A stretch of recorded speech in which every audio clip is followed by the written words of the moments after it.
Hello friends and family, જય શ્રી કૃષ્ણ.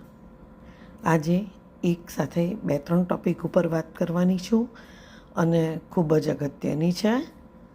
એક તો પહેલા વર્ષનું છેલ્લું ચંદ્રગ્રહણ છે 7મી તારીખે, અને એ જ વખતે શ્રાદ્ધ પણ શરૂ થાય છે. 7/9/2025 9:58 વાગ્યાથી 1:26 સુધી ચંદ્રગ્રહણ છે. રેડ મૂનનું ચંદ્રગ્રહણ છે અને સૂતકકાળ 9 કલાક પહેલાં શરૂ થશે. તો શક્ય હોય ત્યાં સુધી આપણે છે ને, કોઈ પણ ગ્રહણ હોય, આપણે ખાવાનું ટાળીએ એ વધુ સારું છે. ખાવું ન જોઈએ ગ્રહણ દરમિયાન. અને આ ગ્રહણ દરમિયાન શિવજીનું નામ જપ એ અથવા તો એમના કોઈપણ મંત્રનો જપ એ બેસ્ટ રહેશે. એના સિવાય તમે ચંદ્ર અને રાહુના પણ જાપ કરી શકો, અથવા તો બ્રાહ્મણો પાસે પણ કરાવડાવી શકો તો બી બેસ્ટ છે. બ્રાહ્મણો પાસે કરાવો તો 1.25 લાખ મંત્રોનું અનુષ્ઠાન કરાવડાવજો, બેસ્ટ રિઝલ્ટ મળશે. પૂનમથી અમાસનું શ્રાદ્ધ પક્ષ છે. હવે અમાસે પણ સૂર્યગ્રહણ છે અને પૂનમે પણ ચંદ્રગ્રહણ છે. કેટલા વર્ષો પછી આવું ફર્સ્ટ ટાઈમ બની રહ્યું છે કે શ્રાદ્ધ પક્ષ ગ્રહણમાં શરૂ થઈ અને ગ્રહણમાં પૂરો જ થવા જઈ રહ્યો છે.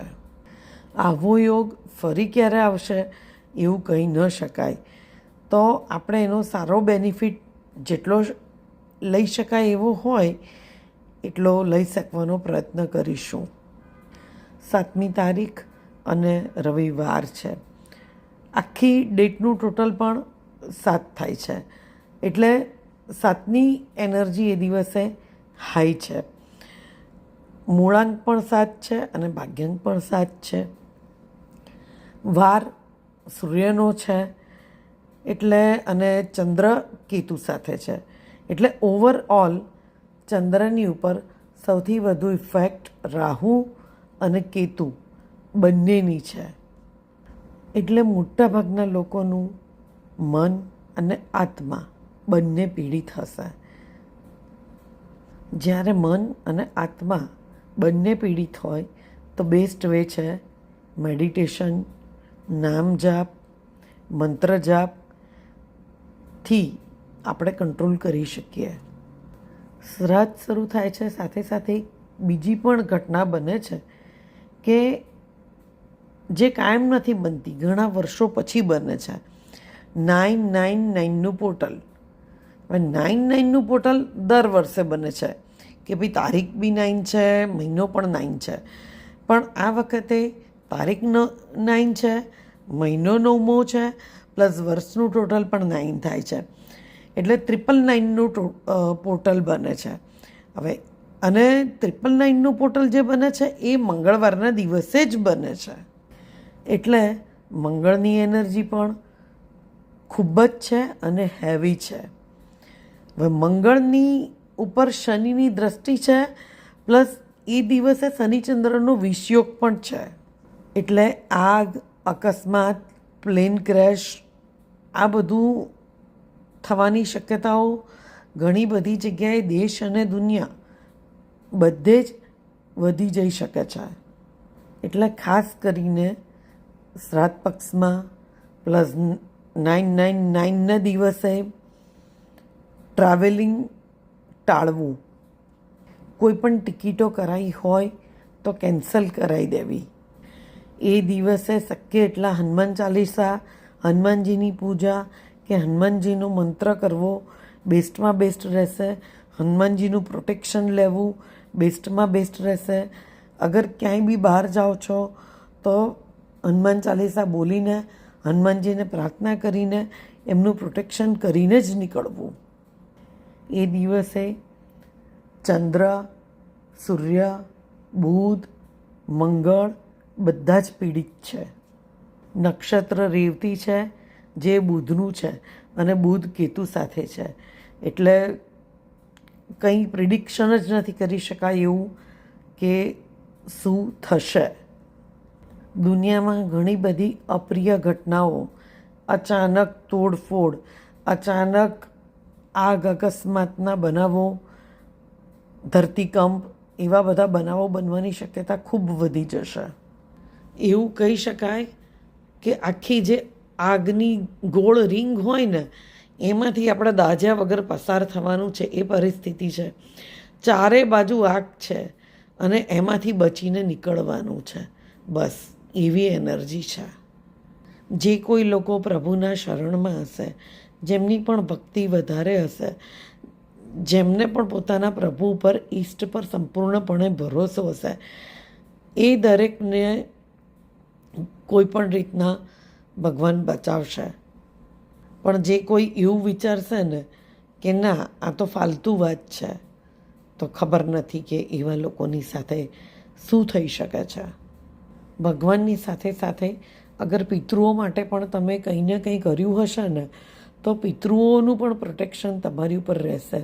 એટલે આ વખતના જે બધા જ દિવસો છે, 16 દિવસ, શક્ય હોય તો કાગવાસ નાખો, શક્ય હોય તો રોજે કંઈનું કંઈ દાન પુણ્ય કરો.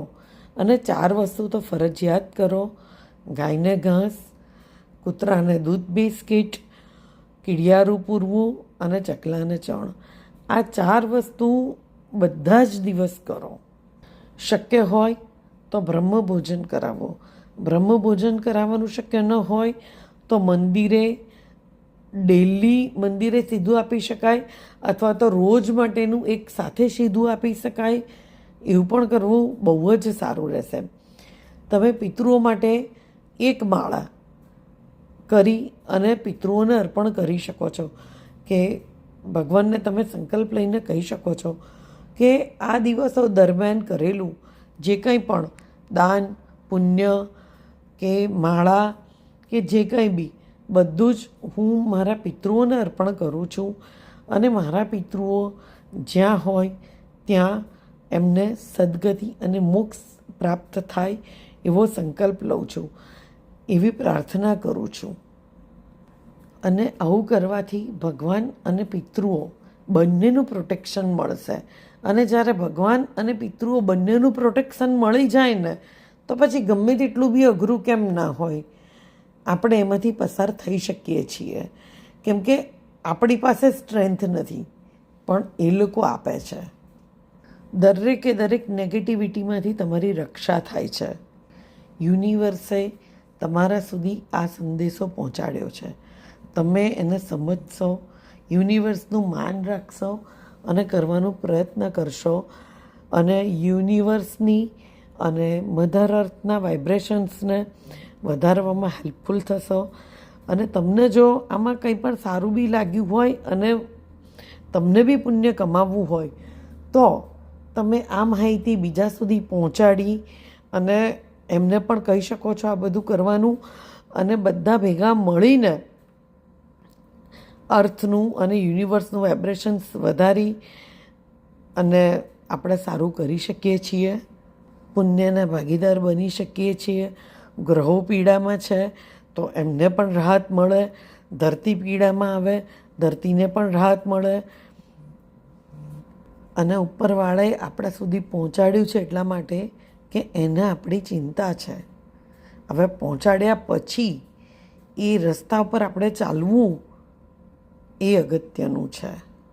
કેમ કે ઘણું બધું જૂનું પુરાણું તૂટશે અને નવું થશે.